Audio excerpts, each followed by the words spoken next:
Hello sir.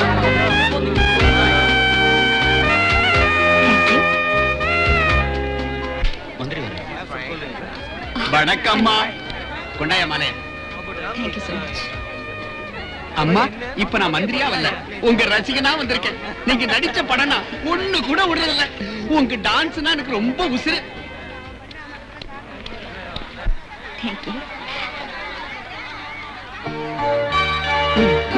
வணக்கம்மா. கும்பிடு. வாங்க. நீங்க வருவீங்கன்னு நான் நினைக்கவே இல்லை. முதல்ல பார்சல குத்துருங்க தம்பி, கை வலிக்க போகுது. இது எங்களோட பிறந்தநாள் பரிசு. நீங்க என்ன பரிசு கொண்டு வந்திருக்கீங்கன்னு பார்க்க ஆசையா இருக்கு. இப்பவே பிரிச்சு பார்க்கட்டுமா? பிரிச்சு பாத்தீங்க ஆடி புடுங்க ஆடி.